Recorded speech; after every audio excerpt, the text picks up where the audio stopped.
Live from downtown Detroit, Local 4 News at 5 starts now. 2 Detroit police officers are accused of roughing up a 20-year-old man without any cause. It was all caught on camera. Glad you're with us for Local 4 News at 5 on this Friday. I'm Devin Skillian. I'm Kimberly Gill. 2 officers are off the street while DPD investigates. The incident in question happened Wednesday afternoon on Ryopol Street in front of the man's home. Megan Woods spoke to the man's mother, who says her son did nothing to deserve this rough treatment. This family is still shaken up so much they want to remain anonymous. They tell me the 20-year-old was walking home from the dollar store just feet away from the porch when he puts his phone into his pocket, and that's when things took a turn. For this Detroit mother, it's hard to watch this video from their security camera. It's even harder to put it into words. Wednesday, my son was attacked by the police. He was pushed to the ground because they assumed that he had a gun in his hand, and he didn't. What was it? It was a cell phone. She was inside the house asleep. The video shows police eventually letting her 20-year-old son go. When she woke up to her son shouting, she says she tracked down the officers a few blocks away, confronted them. He said one of y'all slammed him. I got it on video. And then went to the precinct to file a report. DPD Assistant Chief Eric Ewing says it's under investigation. After reviewing the video, myself and the chief are very concerned about what we saw. It's unclear why the young man was stopped. Was there, a search for a suspect in the area and that? No, this appeared to be just a general traffic stop, but the way it was handled gives us a little concern. The 2 11th precinct officers involved are on desk duty until the investigation is completed. But this mother believes the damage is already done and says her son is traumatized. We look up to police officers, and for him to even see like the police is targeting him, like what do you do next? Like that's our protection, and for him not to even be able to stand in front of his own home and feel like he's safe, that's a bad thing. And that's why they came forward, no matter how difficult it is. People need to be held accountable for their actions. Some police maybe need to be retrained. DPD says it's an ongoing investigation while the family does have a lawyer. In Detroit, I'm Megan Woods, Local 4. Okay, Megan, thank you. And the mother says while her son doesn't have physical injuries, they are concerned about the emotional damage, and they've hired a lawyer. We're also told by DPD that the officers were wearing body cameras. So we'll continue to follow this story. Belleville police are connecting their pursuit of a stolen vehicle to an earlier shooting. 2 people were shot while riding in a car last night. After the shooting, the victim's car crashed into a building in downtown Belleville on Main between 3rd and 5th Streets. Our Will Jones following this story. He's with us now live with more on what happened here. Will. Devin, we're waiting on an update on how the victims are doing now. One of the victims was in critical condition this morning. At the time of the shooting, witnesses say a baby and toddler were riding in the car. Fortunately, they were not hurt. My daughter was a hero because I don't think he would have made it if it wasn't for her. John Winter's daughter helping one of the 2 gunshot victims until EMS arrived following a crash on Main Street across from their family-owned bar in Belleville around 11 last night. My oldest son called and said, "Hey, Dad, I just heard some gunshots," and we live about a mile from here. I'm like, okay. And so but I couldn't quite hear him, so as soon as I opened the door, the car hits the building. Knocking down a street sign before crashing into the cleaners. Winter says a man, woman, baby, and toddler were riding in the car. The man and woman had gunshot wounds. The children were not hurt. He was laying on the ground. He was conscious. He said he didn't know who shot him, didn't see anything. We were just trying to keep him awake. Investigators blocked off a stretch of Main Street for hours, a sea of evidence markers on the ground. I hope they get whoever did this and they pay for what they've done. At Egan's Pub, they were wrapping up an evening of celebration when this unfolded. 3 of my kids were in there, and we had a couple other kids from my son's football team in there. We had all the coaches from Belleville. It could have been disastrous. Police chased after a stolen vehicle after the shooting. That vehicle got away. No one is in custody tonight. We are live. Will Jones, Local 4. What a chain of events. All right, Will. UAW President Shawn Fain continues upsetting the apple cart. Last night, he filed claims of unfair labor practices against Stellantis and General Motors. He then proceeded to rail against the offer Ford put on the table. Local 4 business editor Rod Maloney live tonight with what all this means to the talks. Rod, we're just 13 days now and counting to the strike deadline. That's right. And you know, this is a card that the UAW has not played in many, many years, that unfair labor claim. And in fact, it certainly lit a fire under the talks. The company, Stellantis and GM, put out statements, Stellantis saying last night that it was shocked and that the claim has no basis in fact. General Motors called it an insult and also said the claim has no merit. But now the process begins. The NLRB needs to investigate and decide whether a hearing is needed. Shawn Fain's weekly Facebook Live announcements sure bring the excitement. This trash can is overflowing with the bull that the big three continue to peddle. Telling the UAW faithful GM and Stellantis did not return economic counter proposals as requested.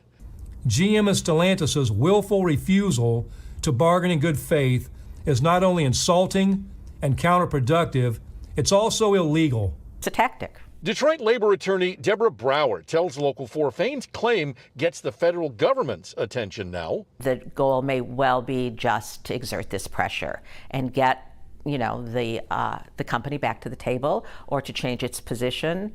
And it's clearly angered them as well. Wayne State University business professor Dr. Marek Masters believes it's with a specific long-term legal motive. You cannot permanently replace an unfair labor practice striker, whereas an economic striker, you can permanently replace that striker. That, plus making public and then tearing into Ford's proposal as utterly inadequate, points to the now greater possibility of a strike. And I think he's venting his frustration. Masters is also concerned Fain is making a very risky play. But I think when it comes to negotiations and collective bargaining in particular, it's really important to keep a coldly analytical approach. Now, late this afternoon, just a little less than an hour ago, GM's chief negotiator Gerald Johnson came out with a video where he talked a little bit about the claim, the NLRB claim, but he didn't directly address it. Instead, he said that the negotiator is going to continue working all across the weekend during the Labor Day holiday weekend to try and come to a contract. Having read the NLRB claim, they claim that there has not been good negotiation with either of these two companies over the last 6 months. Back to you. Okay, so talking now more about that claim, Rod, what happens next with this NLRB complaint? Well, if the investigation says that there has to be a hearing, then there's an administrative law judge that goes and hears all the evidence and decides whether it's a legitimate claim or not. There could be sanctions after that if, in fact, it is believed to be true. But oftentimes, as it was said by the attorney in our piece, that this is a tactic. Oftentimes, this just kind of gooses the process along, and that claim can be revoked or removed from the process at any time. So we'll just have to watch and see. I can tell you that the NLRB claim will not be handled in the next week or two. Sure. All right. We'll be following it, though. Okay. Rod, thanks. Our Labor Day weekend weather is off to a pretty mild start, but temperatures are headed up. They are big time. Kim Adams live at the Peach Festival in Romeo with more. Hi, Kim.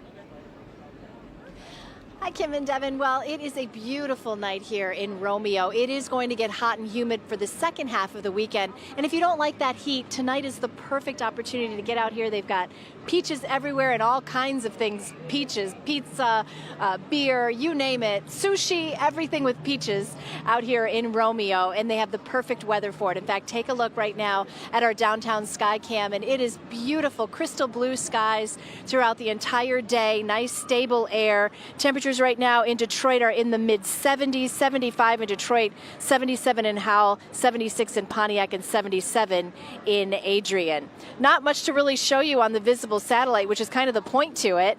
This is what it looks like from space. We've got a few clouds up to our north, but otherwise it is just beautiful. And it'll stay that way through the rest of the weekend. If you're headed out to the game of the week, temps will be in the low 70s tonight as Detroit Southeastern takes on Detroit Edison.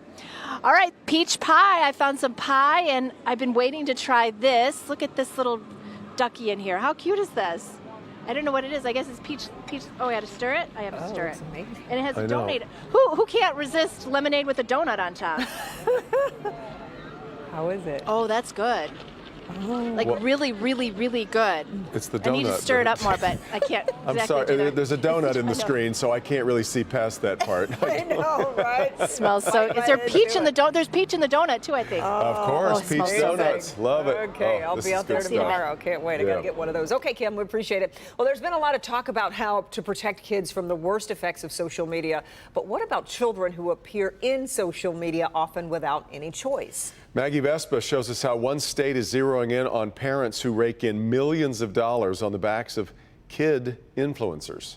Ooh, animated. Each of the kids receive $1. They are a fun and entertaining way. In an era when social media influencers can rake in substantial paychecks and clips of cute kids garner millions of views, one state is giving laws against exploitation a modern makeover. Essentially, the state of Illinois is going after the money. Yes. Illinois this month became the first state to amend its child labor laws, adding protections for so-called kid-fluencers. The new law, spearheaded by State Senator Dave Kaler, entitles kids under 16, featured in 30% of an adult's paid posts over a 30-day period, to a percentage of that money when they turn 18.